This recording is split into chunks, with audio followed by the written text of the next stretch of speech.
Yovuz bo'lishdan charchadim. Javohir Zokirov ijobiy rollar kutayotgani hamda farzandining aktyor bo'lishini xohlamasligi sababi haqida.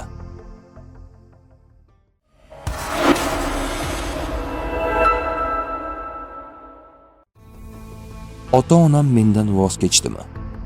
Ota-onam juda uzoq muddatlarga gastrolga ketib qolishardi. Ba'zan oylab ko'rmasdim. Men buvim bilan qolardim. Bir safar 3 oy ota-onam bilan aloqasiz qolib ketganman. Dadamning o't pupaga yorilib, kasalxonaga tushib qolgan ekan. Meni xavotirga solmaslik uchun qo'ng'iroq ham qilishmagan. Men esa Farg'onadagi bolalar oromgohida 3 oy qolib ketganman. Hatto ular mendan voz kechib yubordimikan degan o'y ham kelgan. Ancha vaqt o'tgach, o'zlari aloqaga chiqishgan, deya eslaydi Javohir Zokirov. Onam bir martagina rolimni maqtagan.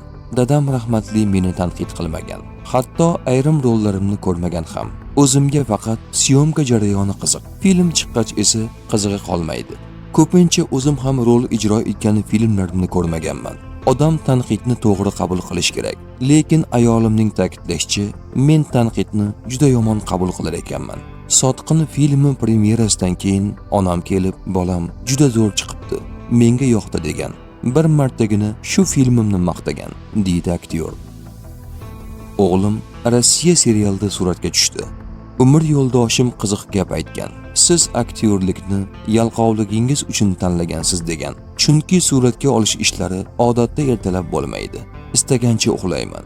Lekin hozir farzandlarimda san'atga bo'lgan iqtidori bo'lsa ham, ularga boshqa kasb egallashni maslahat beraman. O'g'lim Saidkarim Rossiyada suratga olingan serialda rol ijro etdi. Yaqin kunlarda namoyish etiladi. Eronning Tehron shahriga ham syomkaga borib keldi. Aytmoqchimanki, uni endi tayyor aktyor deb bo'lmaydi. Mayli, aktyorlik hobbi bo'lsin, lekin asosiy kasbi ham bo'lish kerak deb hisoblayman. Men bu darajaga kelishim uchun 40 yil kerak bo'ldi. Aktyorlikda doim qachon menga rol berishar ekan deb kutib yashaysiz. Qolaversa, har doim ham omadli rollar nasib qilavermaydi, deydi Javohir Zokirov. Hayotdagi eng murakkab rol qaysi? Hayotimizdagi eng qiyin rol noto'g'ri ishlarga aralashib qolmaslik, o'z fikringizga ega bo'lish, kibrga berilmaslik, o'zingizni hammadan ustun deb bilmaslik. O'tkinchi va sinovli dunyoda hamma rol o'ynaydi. Kimdir o'z rolini oshirib yuboradi, kimdir aldaydi, boshqa birov rost gapiradi. Eng qiyini rost gapiruvchilardan bo'lish. Avvallari og'zim juda shaloq edi.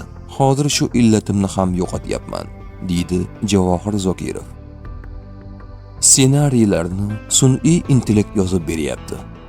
Hozir film va seriallar uchun yaxshi g'oyaning o'zi yo'q. Xohlasa, ssenariyni ham sun'iy intellekt yozib beradi. Istasa o'g'irlab oladi. Hech kim o'tiraylik, bosh qotiraylik demaydi. Hamma qancha pul bo'ladi, qancha foyda ko'raman deb o'ylaydi. Asarlar sust, bir marta ko'riladi-yu, qayta tomosha qilinmaydi. Avvalgi filmlarda esa jiddiy va professional yondashuv bo'lardi.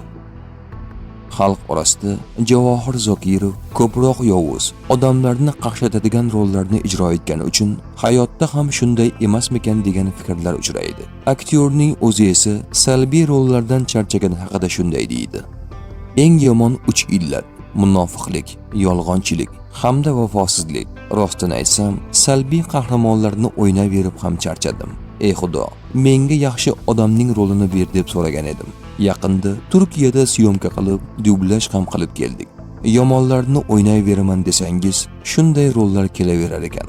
Menga yaxshimi yomonmi farqi yo'q. Ikkisini ham o'ynash bir xil, deydi Javohir Zokirov.